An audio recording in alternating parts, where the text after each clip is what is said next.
I'm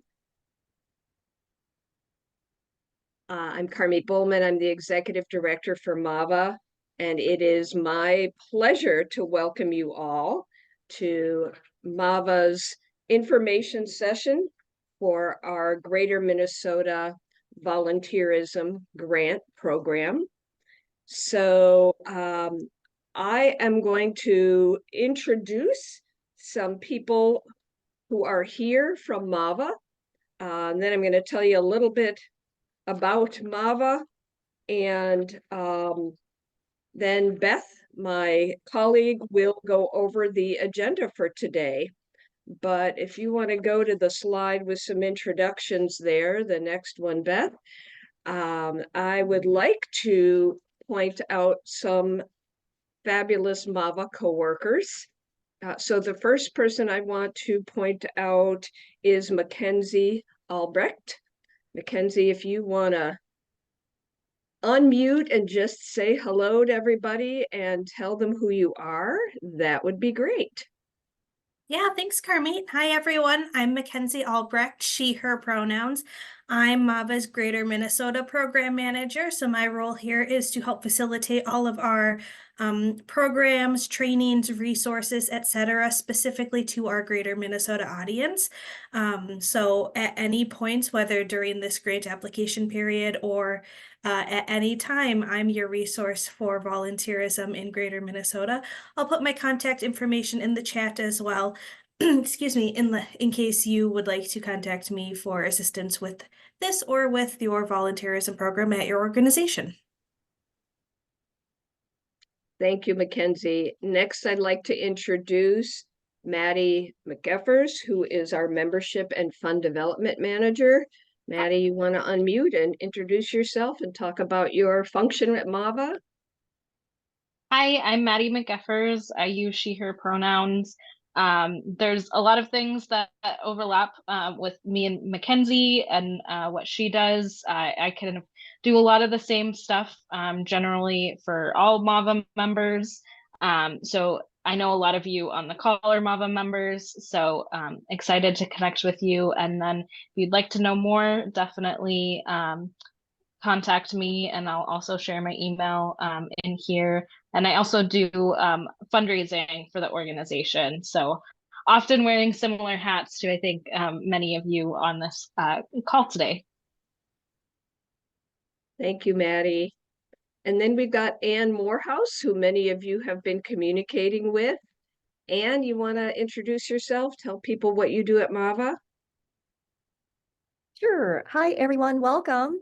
My name's Ann Morehouse. I use she, her pronouns, and I am the training and event specialist here. So you'll be receiving an email from me afterwards as well. I can help with any questions you might have. But welcome and thank you for joining us. Thank you so much, Ann. And then the fourth MAVA staff person who was supposed to join us is Michael Nguyen. He is our Diversity, Equity, and Inclusion Director. He is fortunate enough to be serving on jury duty today. So you will not see Michael, but Michael will definitely be involved with the grants program as well. And then finally, Beth, do you want to introduce yourself and your team? Sure. Hello, everyone. My name is Beth Steinhorn. I also use she, her pronouns. I am president of VQ Volunteer Strategies. And we are really thrilled to be partnering with MAVA, really supporting MAVA in this initiative. So we're supporting it administratively and supporting the grants review team, and ultimately we'll also be providing coaching to those who receive the grant. I'm thrilled to be joined by my colleague, Polly Andrews. Polly, if you're able to unmute and introduce yourself, I'll let you say hello. Hi, everyone. Yeah, Polly Andrews, and I am also thrilled to, I'm thrilled to be the support of the support for the grants program here, and really looking forward to being a part of this great initiative with you all. So there you go. Polly, yeah, back to you, Carmit. Yeah, thanks, Beth and Polly. So we're going to go backwards on the slides for this one slide. Beth, So you all know why you're here. We're very excited that we have the first opportunity that we've had in MAVA's existence to provide subgrants for nonprofits in Greater Minnesota who are either under-resourced or who serve vulnerable or underserved populations to increase volunteerism to enhance access to human services. So that is why we are gathered here today. If you're in the wrong room, now is a great time to leave, but otherwise, we're really glad you are here. So Beth is going to walk us through what our agenda is for today, and then we'll get into some of the details. Thank you, Carmit. So we'll open with, now that we've done our introductions, Carmit will give a little bit of history about this landmark initiative, which is not only new for Minnesota, but really new across the nation. So it's very exciting. We'll also review the initiative goals, the detailed overview of the grant guidelines, including eligibility, expectations, reporting requirements, and timeline. Then I will give a little more detailed information about the application process, notification timeline, and next steps. We will have time for Q&A, and yet I also wanted to note that we will do our best to answer questions along the way. We have colleagues monitoring the chat, and we've also tried to tailor the presentation to address many of the anticipated questions. Speaking of anticipated, I'm glad Anne put that note in the chat. I was just about to mention that you should note that both this deck and the recording, well, a PDF of this deck plus a recording of this webinar will be available on the MAVA website. And we will be able to provide, there's also an FAQ and lots of downloadable materials, which we'll be talking about from the website as well. So just as a heads up, this is your home base for getting all of the information about this grant program. If you have questions that you can't remember to ask now and you think of it later, please first go to this mavanetwork.org/mngrants page. That is where the recording will be available. You can find FAQs with answers on this page now, and we'll certainly be adding to it if we get more questions that are asked frequently. And this will link to all of the other downloads. So with that, I'd love to turn it over to Carmit to tell a little bit about the initiative. Carmit? Yeah, so those of you who have been around MAVA for a while know that we have been trying to pass what we call the volunteerism bill for almost as long as MAVA has been in existence. So there were efforts in the early 2000s to pass a bill for many years, and then there was a brief hiatus. And then over the last 7 or 8 years, we've had a very able public policy committee that has been working closely with the legislature, and every year it almost passed. And then in the past legislative session, it actually passed. So this has been a long time coming. It's been a joint effort of MAVA staff, the Volunteer Public Policy Committee, and many, many MAVA members who spent a lot of time at the legislature and meeting with specific legislators to talk about the importance of funding volunteer engagement, specifically in Greater Minnesota, which is an area in our state which is under-resourced, and there are many, many under-resourced populations in Greater Minnesota. So this is brand new legislation, just passed for the first time in 2023. In fact, it's the only legislation of its kind in the country. So people are watching us here in Minnesota. We're already known to be pretty cutting edge in what we do. And this is no exception. So this model is meant to allow us to provide funding to nonprofits who provide basic needs through the work of volunteers. And there's also an effort on making sure that the volunteer pools that are recruited to do the basic needs work are more diverse than they have been in the past, in terms of race in particular, but also age and gender. So the history behind this is the volunteerism bill. We have stopped talking about it as the volunteerism bill, and this is now MAVA's Greater Minnesota Volunteer Grant Program. So that's a little bit of the history. I'll talk about some of the goals now. So as we have said in the publicity, the goal of this initiative is to support innovations that address or minimize disparities in access to human services through increased volunteerism. So this is the first legislation that we know of that specifically earmarks funding for increased volunteerism. Obviously, we're talking about addressing disparities in basic needs in Greater Minnesota. Those disparities we know are often addressed through volunteerism. So what we want to do with this initiative is to encourage innovation. So we are encouraging collaboration, innovative use of funds to maximize and leverage existing resources to address increased volunteerism and also race equity in volunteerism. So that is what is behind this legislation. Those are the goals of the legislation. Some of the questions, don't worry, we've got people monitoring the chat, and we will make sure that we answer the questions if we don't otherwise get to it during the presentation, but feel free to start putting your questions in the chat and we will make sure that all questions are answered. So the grant range that we are distributing in this proposal is between $15,000 and $75,000. We have a total of $160,000 to disperse. What we want to emphasize about this is that we believe this is only the beginning. We are going to go back to the legislature for more funding. We initially asked for $1 million. We did not get $1 million. When 2025 comes around and you get an email from MAVA saying, please help us reach out to your legislators, that is so we can distribute more than 160,000. We would like to distribute $1 million or more. But this is a start.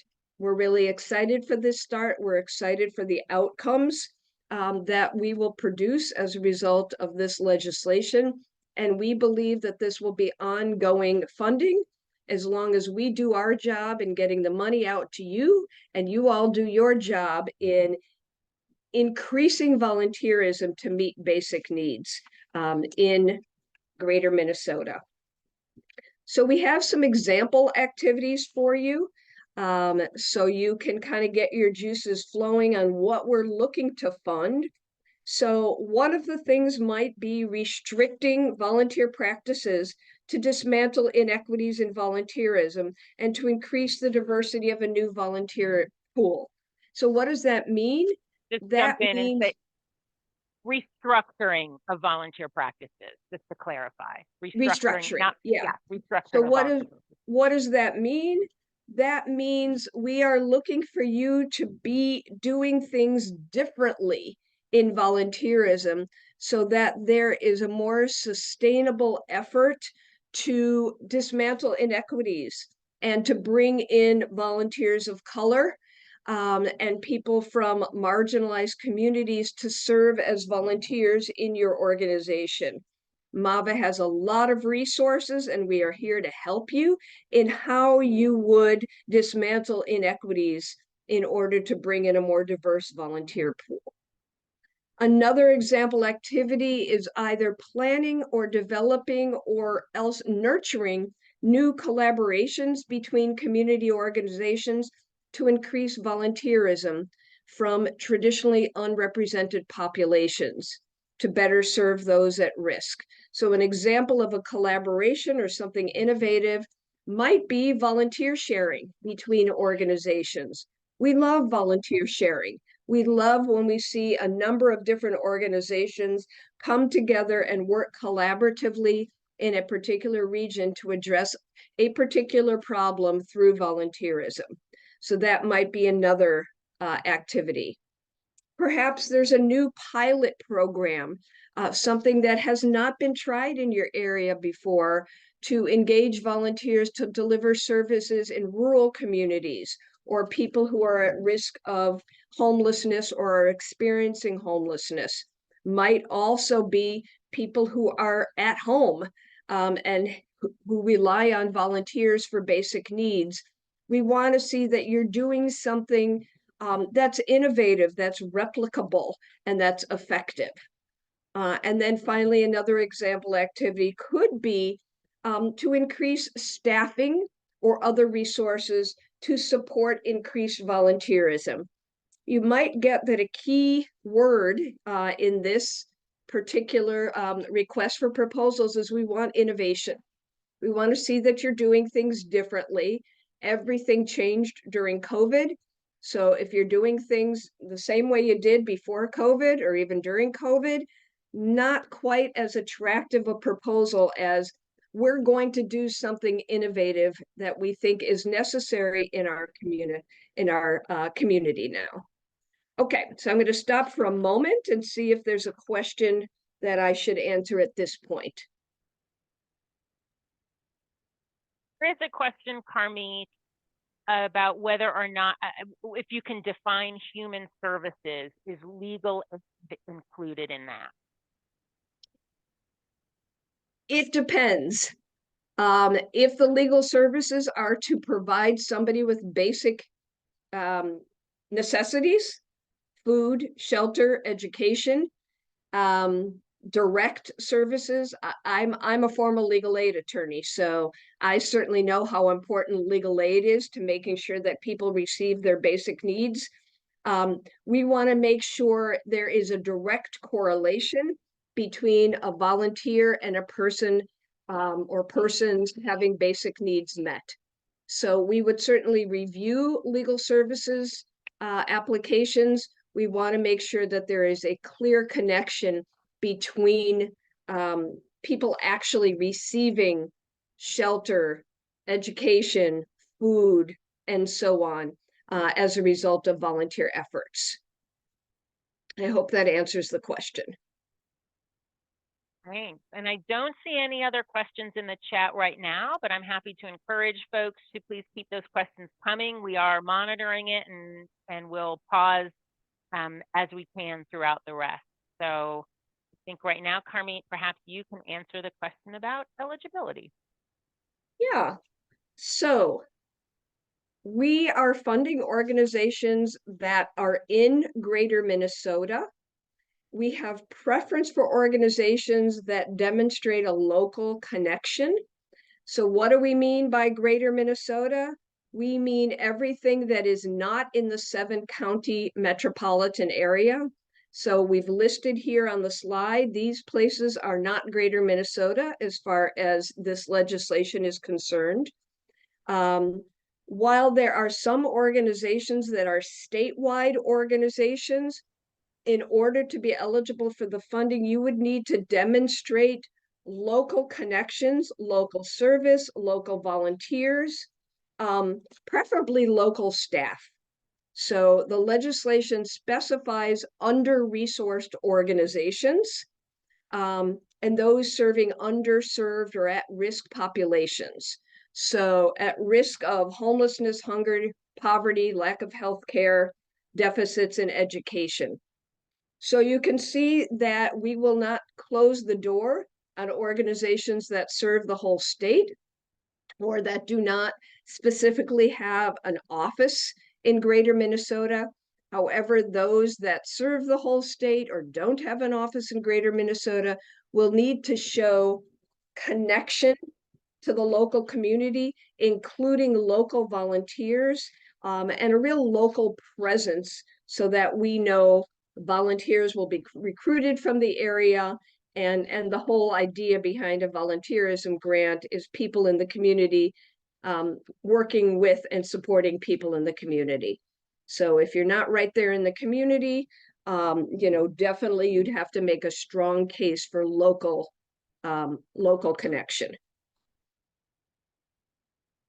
So what are your benefits of receiving an award? Obviously, the grant is $15,000 to $75,000. What I love the most about this grant is it is not a reimbursement style grant. That means you will get the grant up front. You will have some opportunities, which we'll talk about later, and some reporting requirements, but you don't have to spend the money and then submit your data to show us how you spent the money and we reimburse you. We provide you with an upfront grant. You will also gain peer support from other organizations. It is our intention as a funder to have some convenings of those who are funded so that people can talk to one another, learn from each other, gain support from one another. And we think that's just as important as providing financial support. You will also receive up to 4 hours of coaching on volunteer engagement. So you have met Beth Steinhorn. She is the primary coach. She will be working very closely with MAVA staff person Mackenzie Albrecht to provide the coaching, the support, the troubleshooting that is often needed when people are working to build infrastructure around volunteerism. So that's another benefit. You will certainly build organizational capacity and strengthen ties with your community through increased engagement of volunteer members and community members. You will definitely be part of new and innovative strategies to engage volunteers, and it is our intention to showcase this program, to showcase the work that you're doing, to encourage other states to have similar legislation, and to encourage our legislature to fund us again in a larger amount. So innovation and learning new strategies is very important. New visibility for volunteerism. We all know that volunteerism continues to be a best kept secret, and we don't want to continue to encourage that. And then finally, this is a landmark statewide initiative. It could become a national model, and we plan to do some national reporting about this, and you and your outcomes, should you be funded, will definitely be on the national scale as a model. So, is there a question I should answer now, or should I go on to timeline? Why don't you do timeline, and then we'll pause for a moment to answer the 2 questions that have popped up. Okay, great. All right, today is March 5th, yay. The request for proposal is up on the website. So we have released that. Your proposal is due no later than 5 p.m. Central Time, Wednesday, April 10th, 2024. So yeah, you got to get moving to get something to us. We're hoping that the application is user-friendly. There's a lot of questions. Beth's going to go through some of them, but it should be pretty easy to fill out. We will notify you by Wednesday, May 1st. So this is the quick turnaround that I know I, as a grant writer, often don't get, is, find out that I've got it on April 10th and then get it by May 1st. So that's pretty cool. And sorry, you get the notification on May 1st, you get the grant on June 3rd. So again, pretty quick notification, receipt of funding, and grant beginning. You will then have a report due Monday, December 2nd. We will have a form for you. And then the grants conclude on Wednesday, May 14th, 2025. And then you have a final report due on May 30th, 2025. MAVA has received a lot of grants from different sources in the past, and I know what's onerous and what's simple. And I would say our process is fairly simple and reporting fairly simple and straightforward. We do not want to make this difficult. We want you to spend your time doing the services and not on reporting or requesting reimbursement. So that is the timeline. Great. So there are a couple questions that have popped up, Harmeet. One is from Suzanne. Is there a specific age demographic of those served that you are looking for?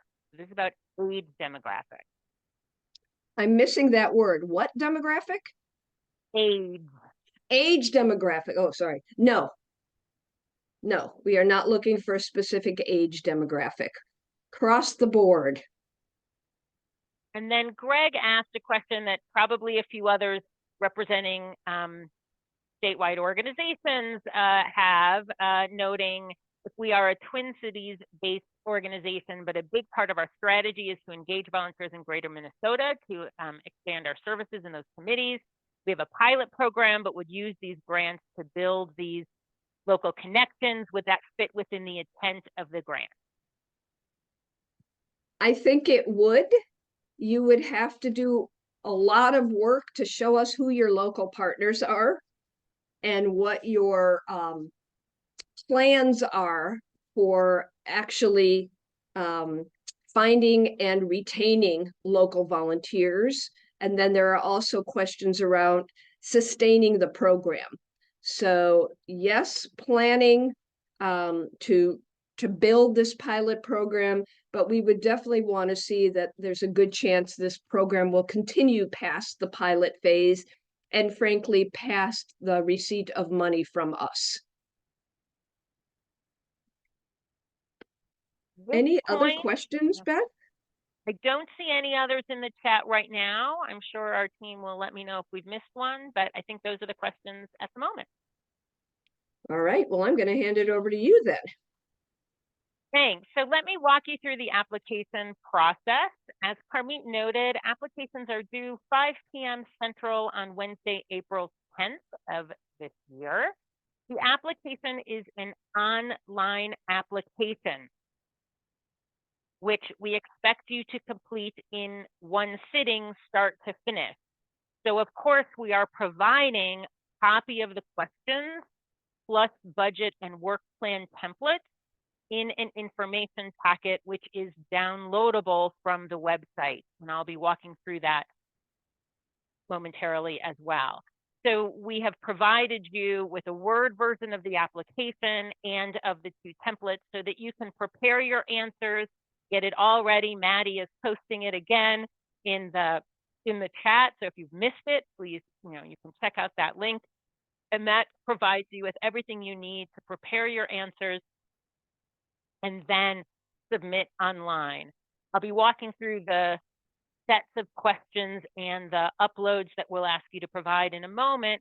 Just note for now that the application does require an upload of a work plan and of course a budget, which you will be able to upload into the online portal with your application.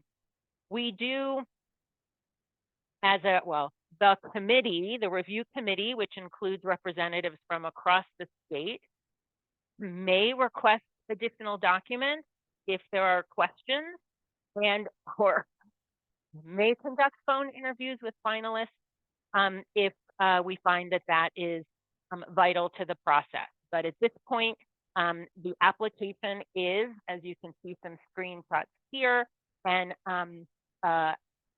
an online portal, basically, a Survey Monkey, where you will be able to copy and paste all of the things from your work version, your preparation sheet of the application, which then we will be able to use to review with our grant review team, which Carmeet is going to talk about in a moment. I just want to let you know that we will be circling back in a little more detail in a few minutes, where I'll be able to go over the different sets of questions and the types of information we're looking for.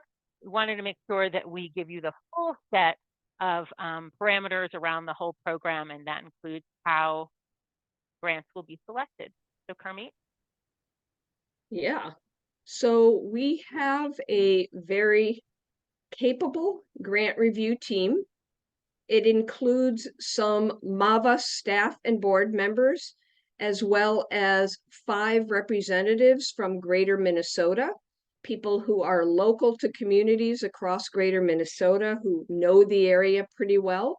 And we have our independent facilitator, Beth, and her colleague, Polly. So we do think we have quite a capable and neutral grant review process. And the selection criteria includes, first of all, you have to submit the grant on time by April 10th. Then we will look to make sure that the grant application, the proposal aligns with the request for proposal goal of addressing or minimizing disparities in access to human services through increased volunteerism. That has to be pretty clear in the application. We have a work plan, and we actually have a document we're going to have you fill out, but you really have to have a clear, well thought out and achievable work plan. You also need a realistic budget. There is no match requirement, but we do want to know that you are investing some other resources towards this initiative. We aren't going to have you prove, that you've got matching funds from another source, but we do want to know that this is sustainable and that you have some money from general operating or other in-kind sources that you can dedicate to this program. So your realistic budget is very important. And then also an agreement to participate in coaching calls and share your documents and lessons learned. So again, it's just not about the money, it's about the education and about the sharing of what we learned through this process. So the selection criteria are going to be followed pretty closely. So we have in our assessment project, we're going to be looking for, under the eligibility and alignment with goals, do you have existing services to Greater Minnesota or strong connections, demonstration of ongoing efforts to address or minimize disparities in access to human services through volunteerism, and an ability to demonstrate status as an under-resourced organization. In other words, you need this money, right? You need the money specifically for volunteerism. We all know better than any other group that oftentimes organizations have funding, but they don't necessarily gear it towards volunteerism. And we want to know that your organization is ready to allocate money towards volunteerism and to see how volunteerism leverages resources and helps to achieve a greater mission capacity. So that is the eligibility and alignment with goals. The intended impact in our assessment, we want to see that you're going to be providing services to vulnerable or at-risk populations. And we want to see a diversity of communities served. So that doesn't mean you have to say we're serving at-risk youth and, elders at home and, everybody in between. But we want to be able to make sure when we're looking at all the different proposals that there is a nice diversity of different populations that are being served. So that might mean, unfortunately, you may have a totally fantastic proposal that meets all the needs, but if there are 4 or 5 serving the same age demographic or the same geographic region, not all of them will be funded. So we want to make sure we are spreading the resources across different geographic areas and different age and other demographic areas. And then the third place where we will be looking for, as we assess your proposal, is there collaboration going on, either new collaboration or existing? We want to look at, and this is important, that this is sustainable after the grant period is complete. We hope that the legislature will give us more money, but we want to know that this is not a one and done as far as you're concerned, that you have plans for how you're going to sustain this if we are not able to get more state funding. We want to see that you've leveraged some other resources. Maybe it's another grant. Maybe it's some of the general operating expenses of the organization. We want to see that you are leveraging this funding well. We also want to see that you have evaluation and planning in mind and an effective work plan. So those are some of the quality of program design things that we will be looking for as a grants committee when we assess your proposal. I'm going to stop for a second. Oh, should I go on and then answer that question? Okay, cool. So we definitely petitioned the legislature to help us focus on what MAVA feels is extremely important, which is addressing racial inequities in volunteerism. And the legislature was very supportive of that. So we will be giving preference to organizations that address racial inequities in volunteerism and or offer innovative projects like multi-organization volunteer sharing, which I mentioned earlier, and involve collaboration across multiple organizations. This does not mean every single application we receive will have these components, but it does mean we will give preference to organizations that have one or more of these preferred characteristics. Okay, questions for me to answer? Yes. Are there specific requirements of the collaborators? Must they be a 501c3 organization or government agency? That's a very good question, and I don't think we have laid out any specific requirements for the collaborator.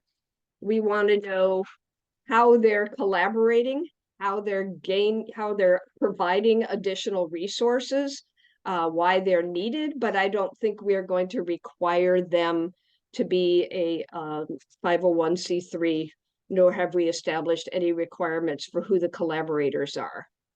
If you're going to be sub-granting funding to them, we may have some questions, you know, to look at in terms of whether they meet the criteria that the sub-grantees are meeting. That may be a case where we request further information. The other question relates to diverse geographic locations. Would that disappeared? Would that mean that we would have to serve outside of our own city? We address diverse communities within one city, but not multiple cities. Would our proposal be disqualified? No. If you address only, if you serve only in one city, you would not be disqualified. But as I said earlier, if there are 4 proposals, all addressing that same city, not all 4 proposals will be funded. But it's definitely not a disqualification if you're just serving one area in Greater Minnesota. Those are the questions we have right now, but we'll encourage everyone to continue to post them. And Harmeet, you can turn back to you for a moment. Sure. Just to make it clear to all of you, if people in development departments are asking, it's direct funding. It's a direct grant. It's not based on reimbursement. I hope everybody's cheering about that. And we worked very hard to get the state to give us the money as direct funding and not request reimbursement model from us. So we feel that was a great victory. So we will pass that along to you, direct funding. And I think another question came in from Tammy that you will want to address, Harmeet. Can you talk a little about the size of an organization and being eligible for a grant? We are a very small nonprofit looking for support. That is just fine. Yeah, that falls under the category of under-resourced, right? Yeah, small nonprofits, large nonprofits, but I think there's a particular desire, being one who lobbied for this bill for many, many years, in helping those smaller Greater Minnesota nonprofits. Doesn't mean the larger ones won't be eligible, but definitely small is just fine. Perfect. Why don't I move forward to talk a little bit about expectations of the grantees, the awardees, and then we'll walk through the application in more detail. Those who receive grant awards, small or large, will be expected to, as part of your application, submit a brief work plan for your planning or volunteerism efforts. Obviously, if there are any changes along the way, we'll want to be updated on those. Once awarded, we also expect grantees to participate in 1 to 4 coaching calls. We will also offer optional peer sessions to be scheduled periodically, where we will be inviting grantees to convene virtually to connect on their lessons to date, learnings, challenges, and sharing of resources and ideas as well. The reporting will be a 2-part report process, a mid-year grant report, which we noted on the timeline is due in early December of 2024, December 2nd, and a final brief grant report due Friday, May 30th of 2025. Each report will include progress on the work plan. So again, developing a realistic work plan as part of your application is going to help make your reporting easy and efficient, as we will want progress on the work plan. We will want an update on how funds have been used, and then lessons learned to date and next steps. It will be a clear, clean, relatively brief but informative report, which we will then consolidate in a report to the state as well, along with working with incorporating all of the updates. So those are the expectations. Let's talk a little bit about the application. As I mentioned, the application is online, and we have provided as much as we can to make it as easy as possible for you to prepare all the materials so that you can, when ready, before 5 p.m., before 4:58 on April 10th, give yourself a few more than just 2 minutes, but you'll be able to just copy and paste and upload all your materials in one sitting.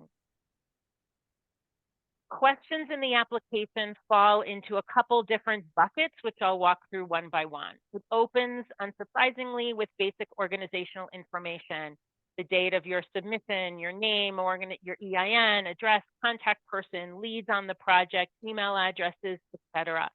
Most questions throughout the entire application have character limits, which is appropriate for the length of answer we're seeking, which in general are brief, clear answers to our questions. The next, oh, this is a continuation, sorry, of the organizational information. We'll want the name and title of the person who will be the lead on the grant implementation, their contact information, person who is submitting this proposal, and geographic areas currently served by your organization. That's all of the background information on your organization we'll be seeking. Then we ask for a brief description of your proposed program or initiative and how it addresses the RFP.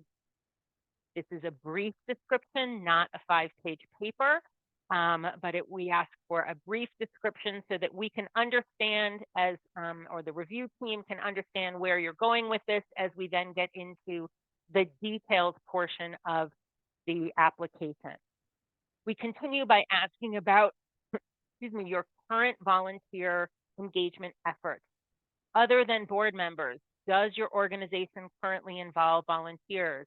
If no, can you explain why? And if yes, how have volunteers been involved in the past year?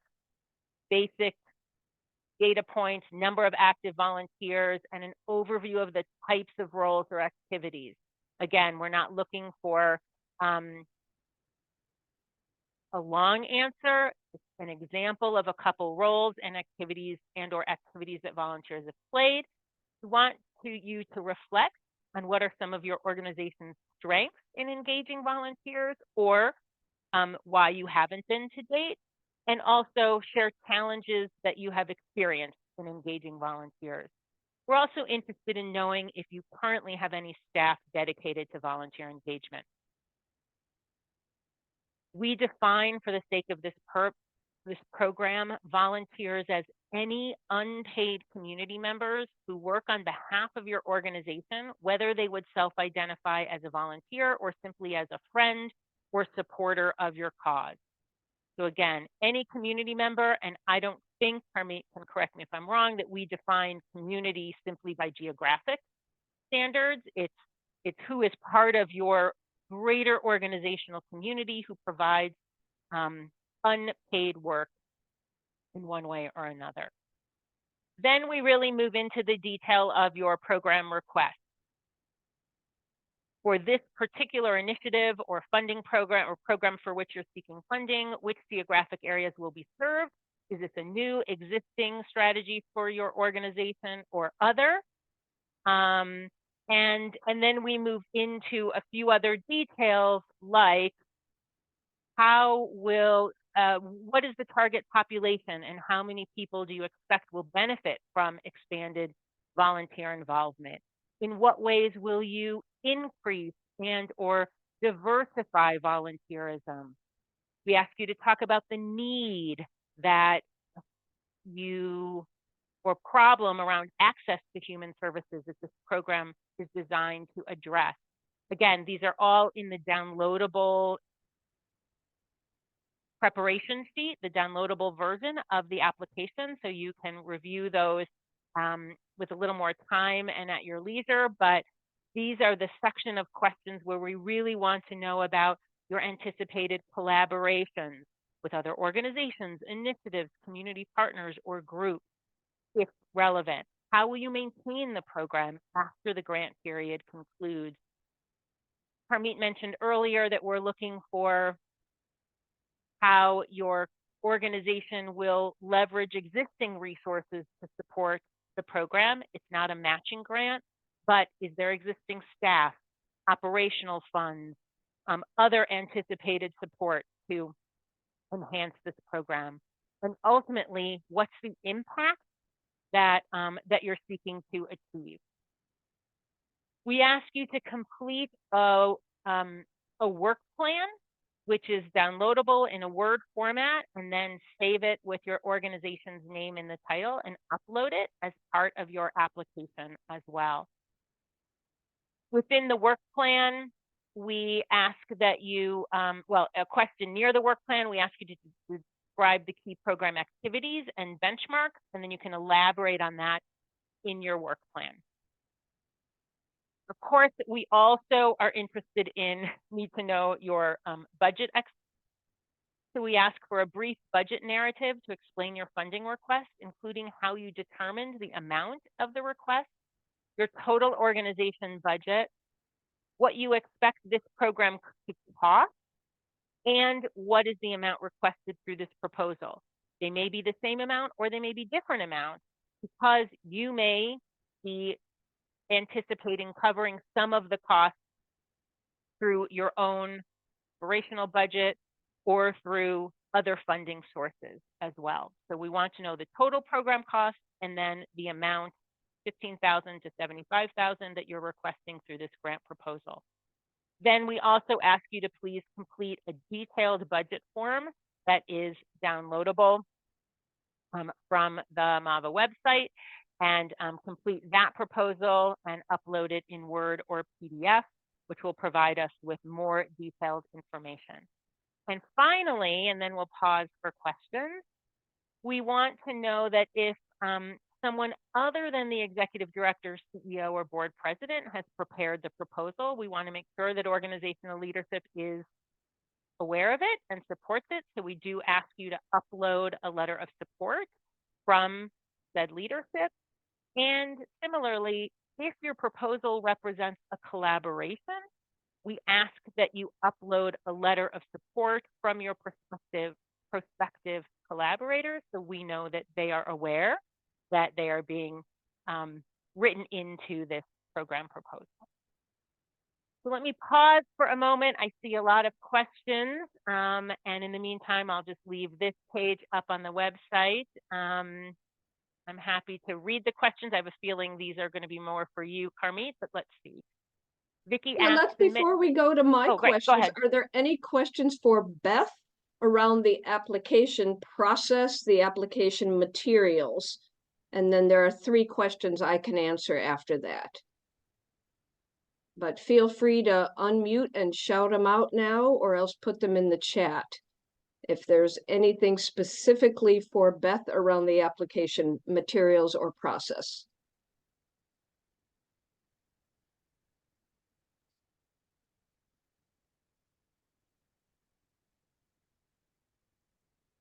I think this next one might also be for me. All right, I'm going to start answering these.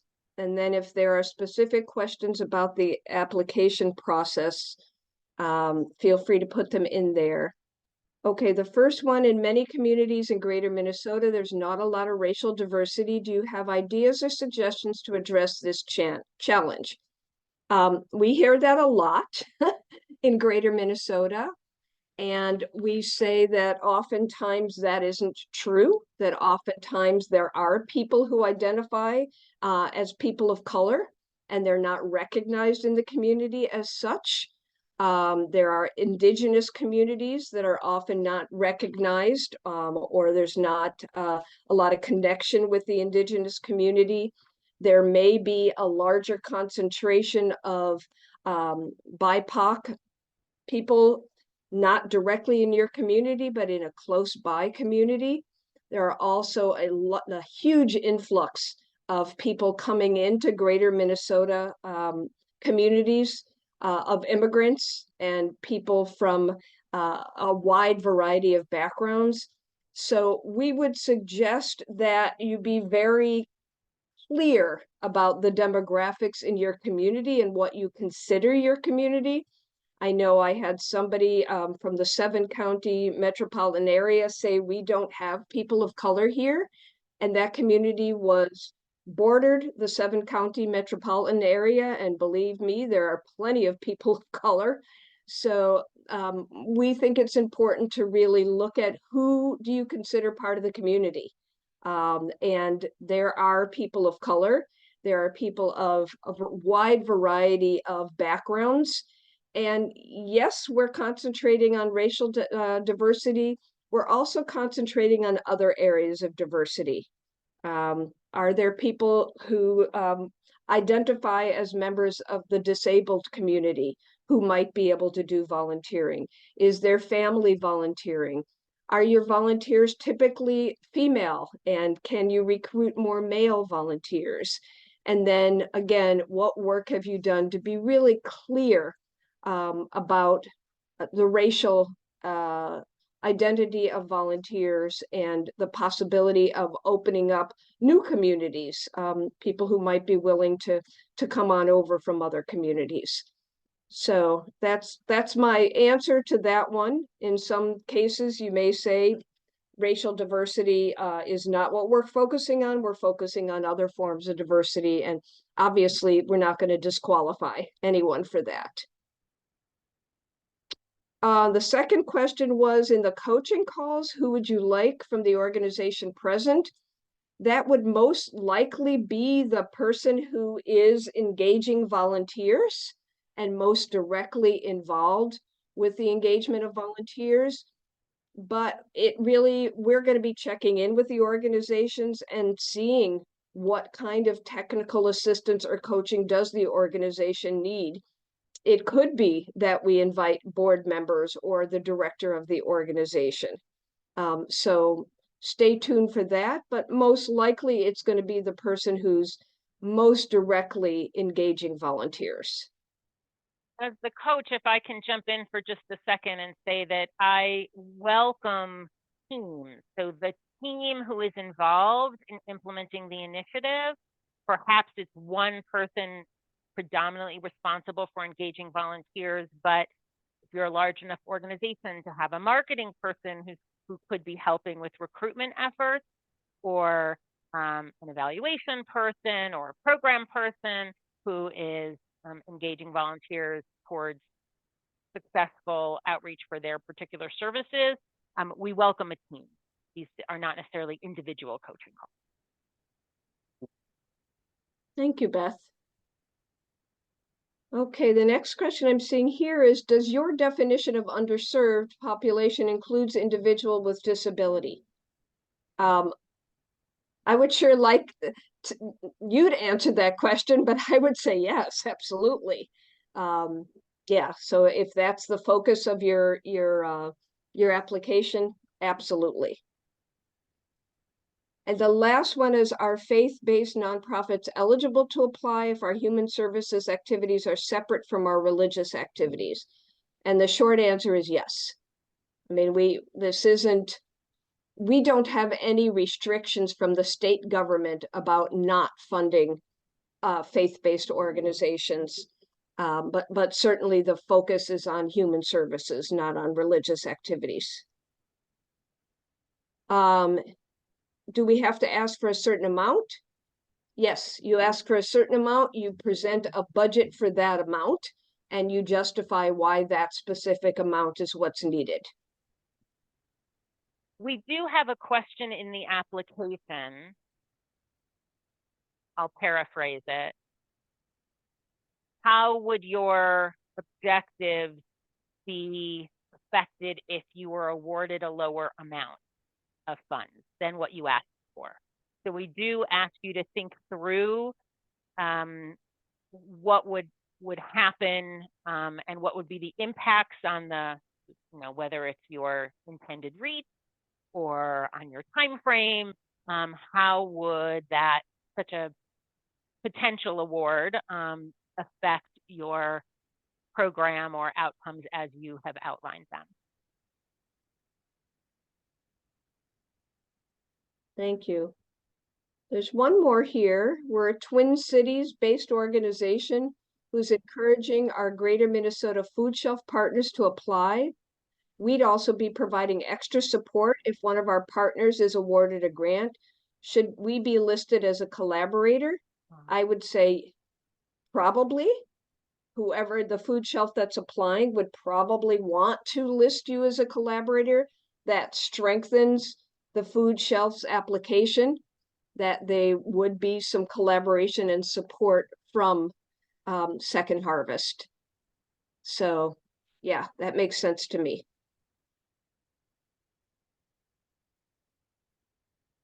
So I just want to give you all a friendly reminder that you can download the request for proposal and the information packet right here. You probably all know that by now. You will also find other frequently asked questions there that, if you're not getting all your questions answered now, there are some up on the website. So just want to make sure you all know that. But we have another question here. If our small nonprofit has no volunteer manager, is a new staff position salary and eligible expense for the duration of the project? Must all funds be spent by the time of the final report? The answer to the second one is yes. All funds must be spent by the time of the final report. And we are expected to submit a report to the legislature at the end of the period, and they want to know that we've spent every penny. And yes, I mean, you can put staff salary in there, but we're definitely going to look at how are you going to pay the salary once this funding goes away, assuming that we don't get renewed funding or we aren't able to fund your organization again. So we definitely would want to see that there are other sources for the volunteer manager salary. Carmine, I see there may still be another question or two coming in, but since it's the top of the hour, I wanted to let folks know that we've made it through the entire formal presentation. The slides are already downloadable from the website. These resources, just keep following the links we've posted a dozen times to be able to get follow-up information and see all this in writing. But aside from that, Harmeet, I think we're eligible to stay on and continuing answering questions for a little longer, but I wanted to let folks know that the formal program is complete. And if you need to hop off, you're welcome to. Yeah, I would agree. I think we said that we would stay on till 1:30. So if there are other questions and you want to stay on, we're happy to do that. There's one other question here. But after this, you don't have to write them. You can in chat, you can just shout them out. Can different departments in an organization apply? RSV department and food access. So two separate applications. The answer is yes. If there's a way to combine them into one application, that would probably be easier for the reviewers. It's really up to you how you do that. But you know, I think if you do it as two separate applications, it would be hard for us to say we're going to fund both of them. So if I were in your situation, I would combine them if at all possible. Do you have a different answer to that, Beth? No, I think that's a great answer. Yeah, and yeah, I mean, unless of course someone is trying to apply for two grants that together would exceed the $75,000 limit, which of course Right. might be the strategy for dividing them. But if it's possible to combine them, I think it would strengthen it would facilitate the process. I'll say that. And then you can probably answer this next one, Beth. Remind me the maximum grant project period. 12 months from June 1st? Yeah, I mean, it is June 3rd of 2024 through May 30th of 2025. So it's, 3 days shy of 12 months. So I think 12 months would work, but I'll put the actual dates in the chat. Thank you. Other questions?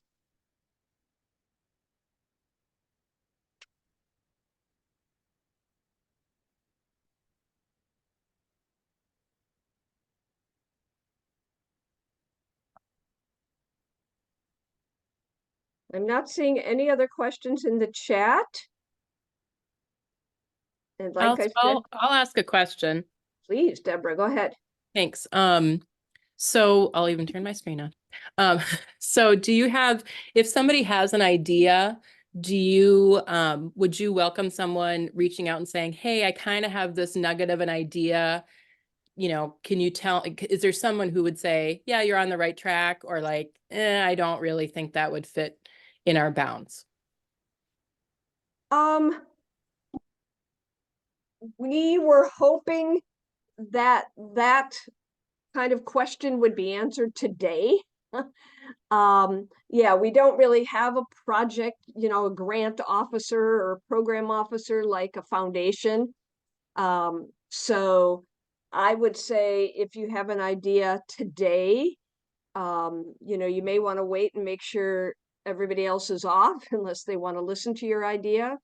And Beth and Mackenzie, Maddie, Ann, and I can give you some feedback about whether you're on the right track or not. Okay, thank you.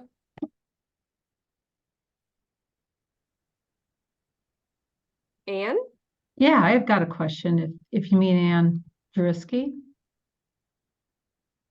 Okay. I'm here with the Habitat for Humanity in Goodhue County, which is southern. Red Wing is is kind of the county seat.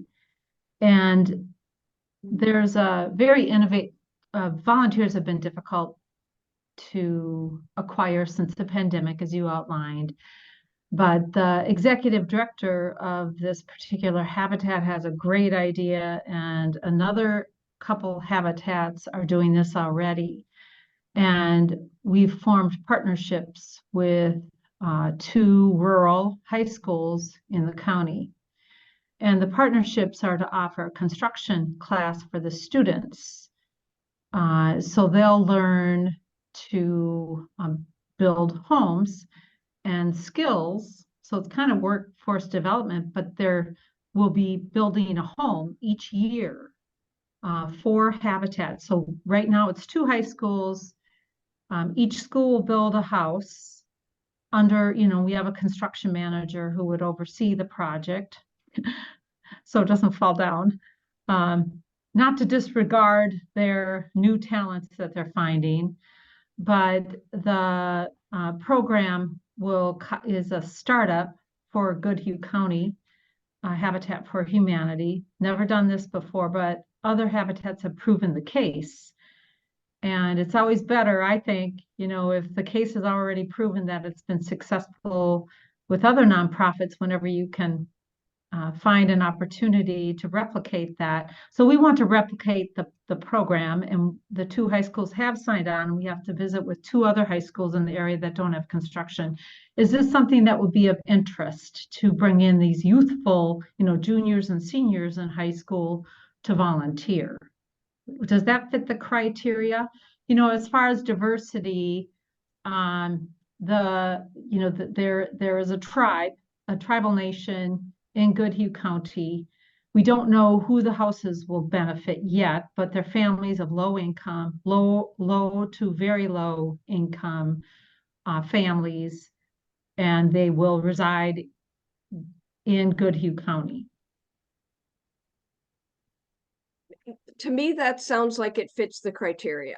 Okay, I thought it did as well, but I wanted to have a quick conversation because writing a grant can take a long time, and going through the questions on screen like this, really appreciate it. But still, when you drill down and start writing the answers, sometimes you do have questions. So I'm grateful for this opportunity to talk today. Thank you. Sure, absolutely.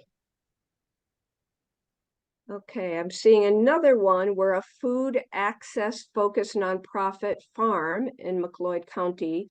Many local partners in Greater Minnesota, partners in Metro that serve Latino, immigrant, and Indigenous community food needs. Is including those existing partnerships in our application a disqualifying factor or an asset to our work in serving diverse populations?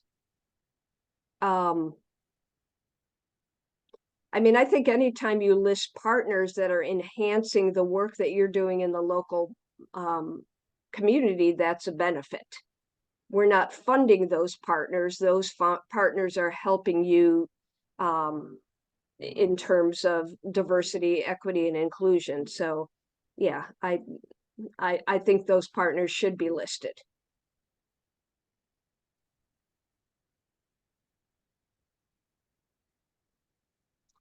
Other questions?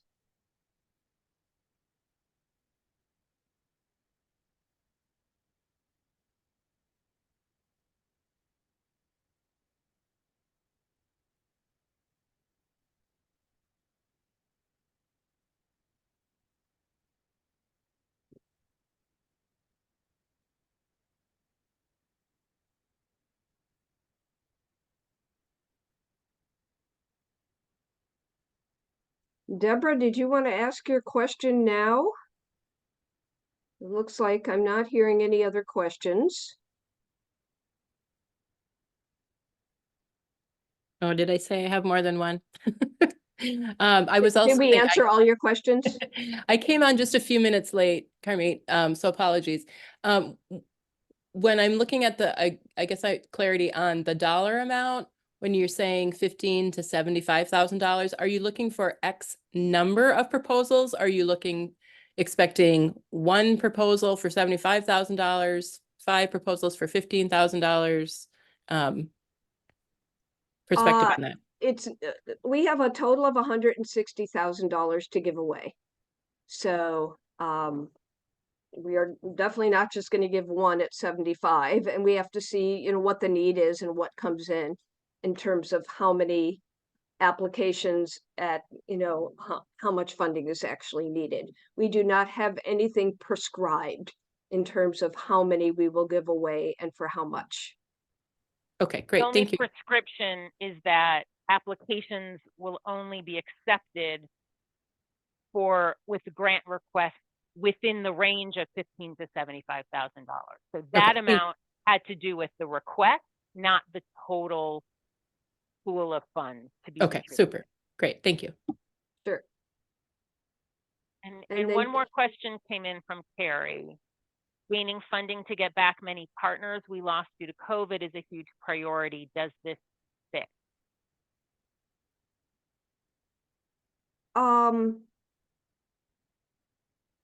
That there's not enough detail there for me to really be able to answer that question. If you lost a lot of volunteers and there's new strategies now for rebuilding partnerships so that more volunteers can come in and deliver basic needs, then yes, that's a fit. Does that answer your question, Carrie? Yes, thank you. We have a lot of rebuilding to do, and I'm very new at this job, and it's just I've kind of digging in and realized how bad COVID hit us volunteer number wise and stations, and it's going to take a lot of outreach and efforts and stuff just to get rebuilt. Emphasize that in the application. Okay, thank you. Thanks, Carrie. Anyone else?